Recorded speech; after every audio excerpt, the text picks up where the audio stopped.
నేటి నుండి నిన్ను ఆశీర్వదింతు లెక్కలేని మేలులతో నింపెదను నేటి నుండి నిన్ను ఆశీర్వదింతు లెక్కలేని మేలులతో నింపెదను అబ్రహాము దేవుడు ఇస్సాకు దేవుడు యాకోబు దేవుడు దీవించును అబ్రహాము దేవుడు ఇస్సాకు దేవుడు యాకోబు దేవుడు. బంగారు పండ్లు అనేటువంటి అనుదిన వర్తమాన కార్యక్రమం చూస్తున్న మీ అందరికీ ప్రభువైన యేసుక్రీస్తు వారి శ్రేష్టమైన నామంలో వందనాలు శుభములు తెలియజేసుకుంటూ ఉన్నాను. మనం ధ్యానం చేస్తున్నాం ఉజ్జీవం అనేటువంటి అంశాన్ని ధ్యానం చేస్తూ ఉన్నాం. కీర్తనల గ్రంథము 106వ కీర్తన 23వ వచనంలో అప్పుడు ఆయన నేను వారిని నశింపచేసేదనెను అయితే ఆయన వారిని నశింపచేయకుండానట్లు ఆయన కోపము చల్లార్చుటకై ఆయన ఏర్పరచుకొనిన మోషే ఆయన సన్నిధిని నిలిచి అడ్డుపడెను. ఇక్కడ ఈరోజు మాట్లాడుకోబోతున్నటువంటి ఈ యొక్క ఉజ్జీవము అంశంలో మనము అనేక మందిని రక్షించాలి అనుకుంటూ ఉంటాం. అనేక సందర్భాల్లో అనేక మంది కొరకు ప్రార్థన చేయాలి అనుకుంటూ ఉంటాం. అనేక సందర్భాల్లో మన ఇళ్లలోనే మనము రక్షించబడి మిగతా వాళ్ళు రక్షించబడకుండా ఉన్నవాళ్ళు ఉంటారు. లేదంటే మన దేవుణ్ణి విపరీతంగా వ్యతిరేకించేటువంటి విరోధులు దేవుని యొక్క దూషకులు మన ఇళ్లలోనే ఉంటూ ఉంటారు. అటువంటి వారు ఎలా రక్షించబడతారు, వాళ్ళ రక్షణ ఎలాగ వాళ్ళని కాపాడాలి అనేటువంటి ఆతృత ఆరాటం దేవునిలో ఉన్న ప్రతి వారికి కూడా ఉంటూ ఉంటుంది. అనేక సందర్భాల్లో మనం మారిన కొత్తల్లో, రక్షించబడిన కొత్తల్లో, రక్షణ పొందుకున్న కొత్తల్లో మనకు అనిపిస్తుంది. తర్వాత గ్రాడ్యువల్గా మనం మర్చిపోతాం. వాళ్ళే మనమే మన మందిరానికి మనం వెళ్ళిపోతూ ఉంటాం, విడిచిపెట్టేస్తూ ఉంటాం. కానీ మన బంధువులు, మన రక్త సంబంధులు, మన తల్లిదండ్రులు, మన చుట్టాలు, మనకి తెలిసిన వాళ్ళు, మనకి సన్నిహితులు, మన స్నేహితులు అందరూ కూడా నశించిపోతున్నారు అనేటువంటి విషయం మన అందరికీ తెలుసు. అంటే వాళ్ళ యొక్క విషయంలో వాళ్ళు మంచిగా ఉన్నట్లు, కానీ మనకి సత్యం తెలిసిన మనకి వాళ్ళు నశించిపోతున్నారనే విషయం ఖచ్చితంగా తెలుసు. అయితే వాళ్ళని ఎలా రక్షించాలో మనకు అర్థం కాదు. వాళ్ళకి నరకం గురించి, తీర్పు గురించి, భయంకరత్వము, పాపపు భయంకరత్వము గురించి చెప్పి ఒప్పింప చేయాలనే ఆలోచన మనకు ఉంటుంది. కానీ మనం అసలు అవి చెప్పలేకపోతూ ఉంటాం వాళ్ళతో. వాటి గురించి మాట్లాడడానికి కూడా మనకి ధైర్యం సరిపోదు అనేక సందర్భాలలో. కాబట్టి వాళ్ళకి మనకి మధ్యలో ఒక గ్యాప్ ఫామ్ అయిపోతూ ఉంటుంది, ఒక ఖాళీ ఏర్పడుతుంది. ఆ ఖాళీలో నిలిచి ప్రార్థన చేయమని, అప్పుడు కొన్ని విషయాలలో ఎలాంటి ఉజ్జీవం రగులుతుందో అటువంటి సంఘటనలు బైబిల్ గ్రంథంలో ఉన్నవి ఈరోజు మీతో మాట్లాడాలి అనుకుంటున్నాను నేను. ఇక్కడ మోషే ప్రజలను నడిపించుకుని తీసుకుని వెళుతూ ఉన్నప్పుడు వాళ్ళు మోషేకి విరోధంగా సణుగుతున్నారు, దేవునికి విరోధంగా మాట్లాడుతున్నారు. దేవుడు ఎంత వారికి ఆహారాన్ని సప్లై చేసినా వాళ్ళకి తృప్తి అనేది కలగడం లేదు. అంత మాత్రమే కాదు, కానీ ఈ కాని చోటికి మమ్మల్ని ఎందుకు నడిపిస్తున్నావు అనేటువంటి కాని మాటలు వాళ్ళు మాట్లాడుతూ దేవుణ్ణి ఆయాసపడుతున్నటువంటి పరుస్తున్నటువంటి సందర్భంలో దేవుడు కలుగజేసుకొని వీరిని నశింప చేస్తాను నేను అంటాడు ఆయన.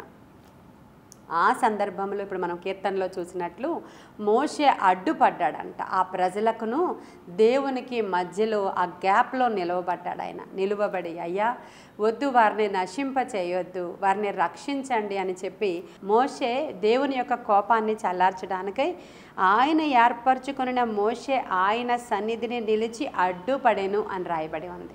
ఆయన సన్నిధిని నిలిచి అడ్డుపడ్డాడంట.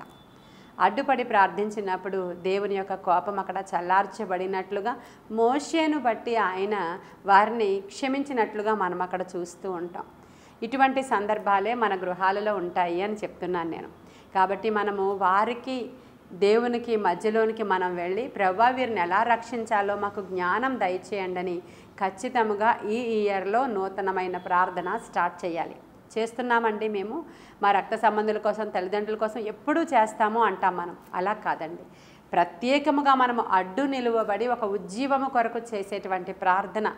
నేను గతించిన 2 రోజుల నుంచి మీతో మాట్లాడుతున్నాను ఎలా ప్రార్థించారు అనేక మంది. అలా మనం ఎలా ప్రార్థించాలో మనం ఆ యొక్క వర్తమానాలు వినినప్పుడు కొంతైనా మనకి అవగాహన వస్తుంది. భక్త సింగ్ గారు అందరికీ తెలిసిన మంచి సేవకుడే ఆయన. అనేక వందల వేల సంఘాలని స్థాపించినటువంటి ఎంతో మంచి సువార్థికుడు. అసలు బైబిల్ని ప్రతి ఒక్కరూ చేతిలో పట్టుకుని మందిరాలకు వెళ్ళాలి అని నేర్పించినటువంటి గొప్ప దైవజనుడు ఆయన. అటువంటి భక్తసింగి గారు ఉజ్జీవ కూడికలు పెడుతూ ఉండేవారు. పెడుతూ ఉన్నప్పుడు అనేక మంది వస్తున్నారు. ఎంత వాక్యము ప్రకటిస్తున్నా సరే వాళ్ళలో మార్పు రావడం లేదు. ఎంత వాక్యం ప్రకటిస్తున్నా కూడా చలనం కలగట్లేదు. ఈరోజు కూడిక పెట్టారు, రేపు కూడిక పెట్టారు, ఎల్లుండి కూడిక పెట్టారు, సభలు పెడుతున్నారు, కానీ ఏమాత్రం చలనం లేదు. ఆ రాత్రి ఇంకా ఆయనకి చాలా భారం కలిగింది. ఆ ప్రజలకును దేవునికి మధ్యన ఆయన రాత్రంతా నిలవబడాలని ఆశపడ్డాడంట. రాత్రికాల సమయంలో ప్రార్థన మొదలుపెట్టాడు. అయ్యా, అయితే వారిలో మార్పు పుట్టించు, లేదంటే వారిని భయపెట్టైనా దేవుని వైపు త్రిప్పబడ్డానికి అవసరమైన కార్యం ఏదో చెయ్యి అని ఆయన అడ్డుపడి రోధిస్తూ ప్రార్థిస్తున్నాడు రాత్రంతా. ప్రార్థన చేస్తున్నప్పుడు తెల్లవారుజామున 3 గంటలు అయ్యేటప్పటికి వారు కూడికలు పెట్టుకున్నటువంటి ఆ ప్రాంతం అంతా భూమిలో నుంచి వైబ్రేషన్స్ వచ్చి అక్కడ భూమి కంపించిందంట. ప్రియమైన దేవుని బిడ్డలారా, ఎంత గొప్ప కార్యాలు! దేవుని యొక్క శిష్యులు కూడా వారు ప్రార్థించుచున్నప్పుడు వారు కూర్చుని ఉన్న స్థలమంతా కూడా భూమి కంపించెను అని రాయబడి ఉంటుంది కదా అపోస్తలుల కార్యాల్లో. అలాగే ఆ భక్తసింగి గారు ప్రార్థన చేస్తున్నప్పుడు భూమి కంపించింది, వైబ్రేషన్స్ వచ్చాయి, భూకంపం వచ్చింది అక్కడ 3 గంటల సమయంలో. ప్రజలకి భయం కలిగింది. నరకము గురించి, పరలోకము గురించి, తీర్పు గురించి, ఒప్పుదల గురించి, పశ్చాత్తాపము గురించి, పాపము గురించి ఏ వర్తమానాలు అయితే మాట్లాడుతున్నారో ఆయన ఆ వర్తమానాన్ని పట్టుకుని మరుసటి రోజుని అనేక మంది రక్షణలో పాలుభాగస్తులుగా వాళ్ళు నిలిచి బాప్తిస్మాలు తీసుకున్న సందర్భము జరిగిందంట. ఈరోజు మనం చేయలేమా? అలాగా చేస్తున్నాం కానీ అవ్వట్లేదు. కారణం ఏంటంటే భక్తసింగి గారికి, మోషే గారికి ఉన్నంత ఆత్మల తీవ్రత మనకు లేదు. వారి పట్ల ఆ గ్యాప్లో మనము నిలవబడి ప్రార్థించాలి అనేంత ఆతృత మనకు లేదు. కొన్ని సందర్భాల్లో ప్రార్థించాము, విడిచిపెట్టాము. జార్జ్ ముల్లర్ అనే ఆయన జీవితంలో ఎంతమంది కొరకు ప్రార్థించారో అందరూ రక్షించబడ్డారంట. ఆఖరికి ఆయన ఇంటి ప్రక్కన ఉన్నటువంటి ఒక త్రాగుబోతు తప్ప. ఆ త్రాగుబోతు కూడా ఆయన మరణించిన తరువాత అయ్యో రేపటి నుంచి నా కొరకు ఎవరు ప్రార్థిస్తారయ్యా అని రోధించి ఆ దినమే రక్షణ భాగ్యం పొందుకున్నాడంట. ప్రియమైన దేవుని బిడ్డలారా, ప్రార్థన వ్యర్థం కాదండి. ప్రార్థన గొప్ప కార్యాలను జరిగిస్తుంది. ఈరోజు నీవు ఆ గ్యాప్లో నిలవబడడానికి ఇష్టపడుతున్నావా? అబ్రహాము సొదొమ గొమొర్రా పట్టణాల కొరకు, ఆ యొక్క లోతు కుటుంబము కొరకును దేవుడికి మధ్యలో నిలవబడ్డాడు. అయ్యా, ఆ లోతు కుటుంబాన్ని నీవు నాశనం చేయొద్దు. ఆ పట్టణంలో ఒకవేళ 50 మంది నీతిమంతులుంటే రక్షిస్తావా అని దేవునితో బేరం ఆడడం మనకు కనిపిస్తుంది. ఆదికాండము 18వ అధ్యాయం 28 నుంచి మీరు చదువుకోండి.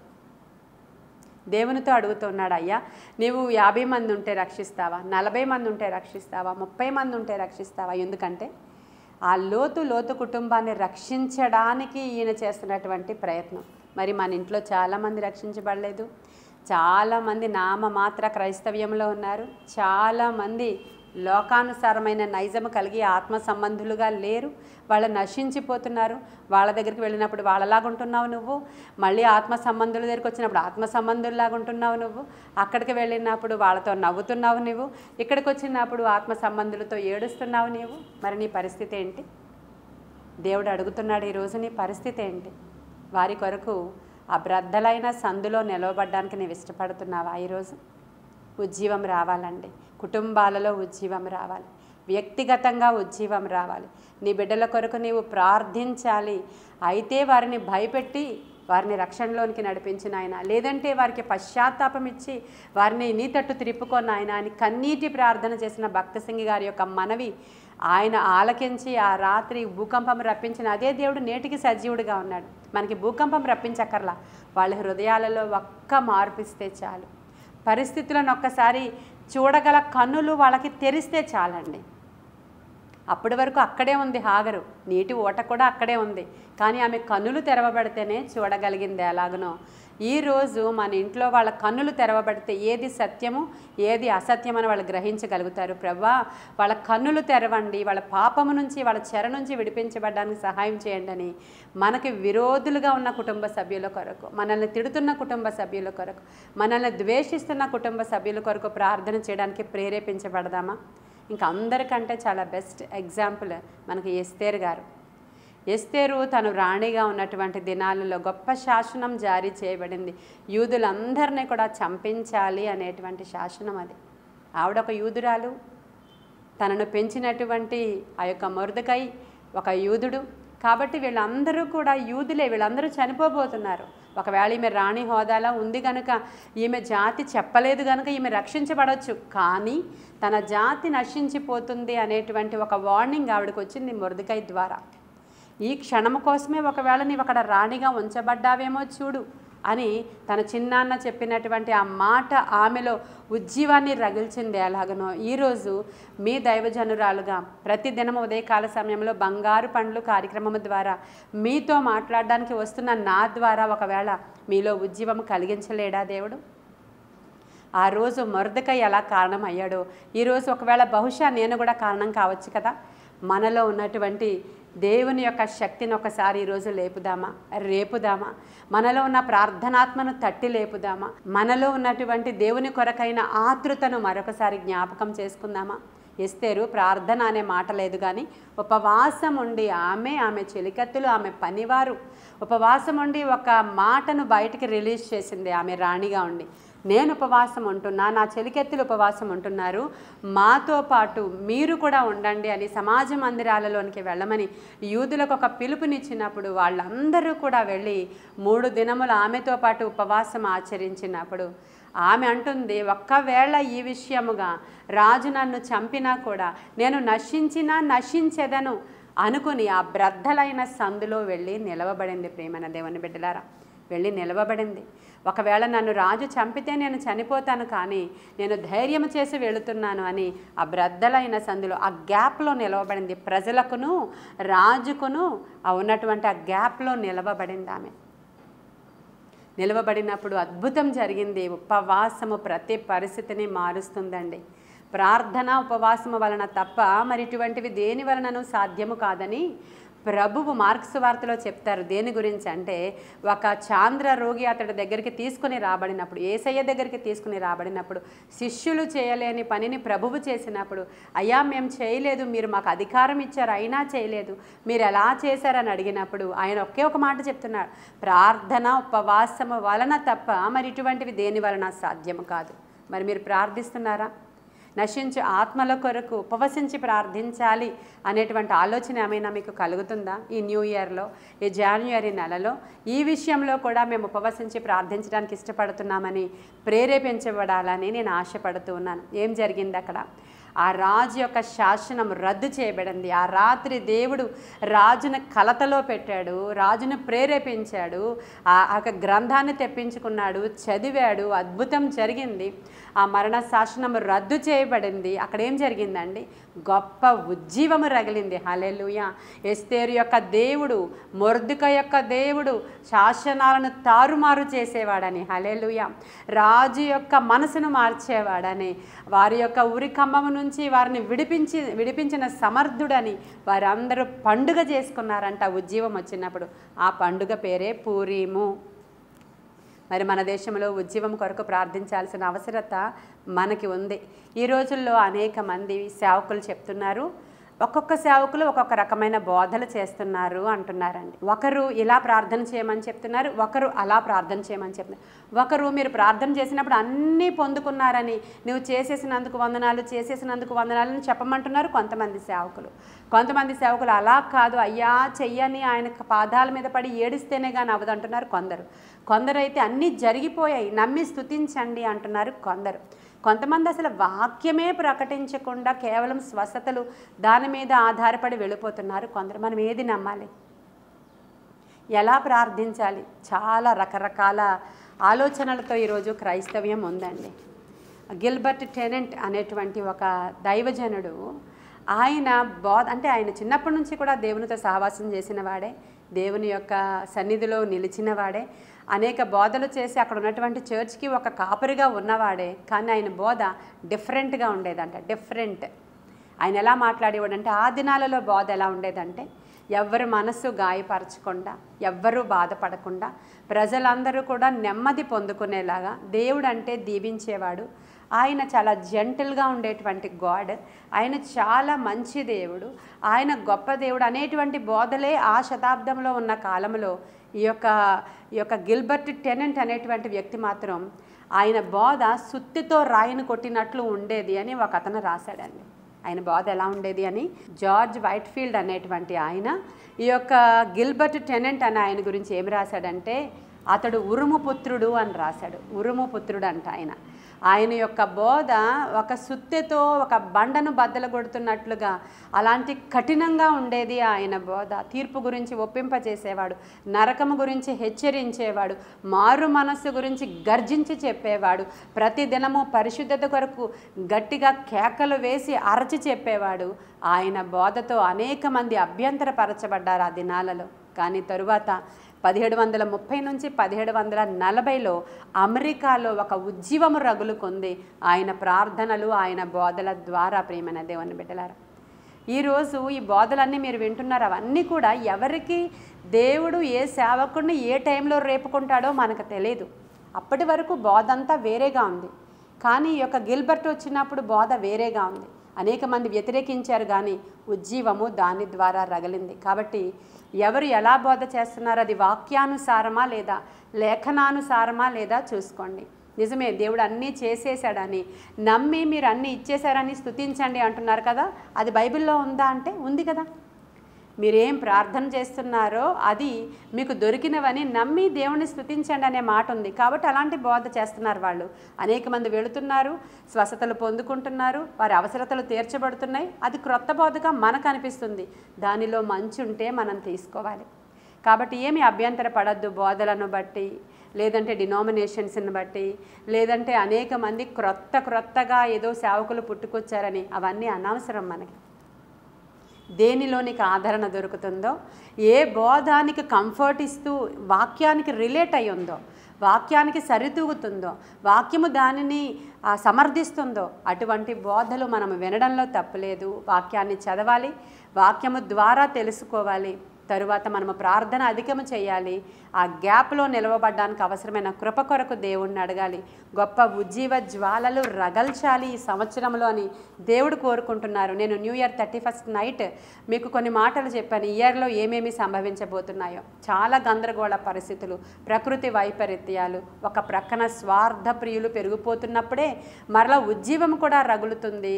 దేవుని బిడ్డలందరికీ కూడా హెచ్చింపు కూడా కలుగుతుందనే 3 అంశాలని నేను మీతో మాట్లాడాను. కాబట్టి అవన్నీ ఆల్రెడీ జరుగుతూనే ఉన్నాయి. కాబట్టి ఇప్పుడు కూడా ఇంకా ఉజ్జీవం రగలడానికి, మనం హెచ్చించబడ్డానికి, ఇటువంటి మనము బోధ వినిన వెంటనే దేవునికి సరెండర్ అయ్యి ఆ గ్యాప్లో నేను నిలవబడతానయ్యా, ఆ గ్యాప్లో నన్ను నిలవబెట్టు, నన్ను ఎస్తేరులాగా వాడుకో, ఉజ్జీవాన్ని ఇవ్వు, నన్ను అబ్రహాములా వాడుకో, నన్ను భక్తసింగ్ గారిలాగా వాడుకో. మనం చెప్పొచ్చండి మనకు నచ్చిన సేవకుల పేర్లు పెట్టి, వారెవరూ అక్కర్లేదు, నన్ను నూతనంగా వాడుకో. అందరూ ప్రత్యేకించబడిన వారయ్యా, నీకు ఎవరిని ఎవరిలాగా కాదు, కానీ నన్నుగానే వాడుకో ప్రభువా అనేటువంటి మాట ఈరోజు మీరు ప్రార్థన చేసుకోవాలని, మీ గృహాలలో ఉజ్జీవం రగలాలని, మీ సంఘాలలో ఉజ్జీవం రగలాలని, మీ ప్రాంతంలో ఉజ్జీవం రగలాలని, మన దేశంలో ఉజ్జీవం రగలాలని మేము ప్రార్థిస్తున్నాం. మీరు కూడా మీ ప్రార్థన అంశాలలో ఇది చేర్చుకోవాలని నేను ఆశపడుతున్నాను. ఈ కొన్ని మాటలు దేవుడు మన వినికిడిలో దీవించును గాక. ఆమేన్. ప్రార్థన చేసుకుందాం. మహాపరిశుద్ధుడైన తండ్రి, మహోన్నతుడైన దేవ, సర్వాంతర్యామి వందనాలయ్యా. నాయన, మా మంచి తండ్రి నీకు వందనాలు. మాతో మాట్లాడిన వాడా వందనాలు, మమ్మల్ని ఉజ్జీవింపచేసిన వాడా వందనాలు, మమ్మల్ని నీ తట్టు త్రిప్పిన వాడా వందనాలు. దేవా, నీవు మా కొరకు గ్యాప్లో నిలవబడి ప్రార్థించిన మహారాజు అయ్యా నీవు, మా కొరకు ప్రార్థన చేసిన రారాజువి తండ్రి నీవు. దేవా, సమూయేలు కూడా ఆ యొక్క ఇజ్రాయేలు ప్రజల కొరకు మిస్పా స్థలములో ప్రార్థించాడయ్యా. వారి రక్షణ కొరకు, వారి క్షేమము కొరకు ప్రార్థించిన రీతి మేము కూడా నీ కొరకు నాయన అనేకులను రక్షించడం కొరకు ఆ బ్రద్దలైన సందులో నిలవబడి ప్రార్థించే కృప మా అందరికీ దయచేయమని, వినిన వారందరూ ఉజ్జీవింపబడ్డానికి సహాయం చేయమని, ఆత్మ కార్యాలు జరిగించి మీరు మహిమ పొందుకోమని, మరొకసారి వినిన వారందరి మీదకి నీ ఆత్మశక్తిని కృమ్మరించమని, నజరేయుడైన యేసయ్య శ్రేష్ఠ నామంలో ఈ ప్రార్థన అడిగి వేడుకొని పొందుకొని ఉన్నాము మా ప్రియ పరలోకపు మా తండ్రి. ఆమేన్. God bless you.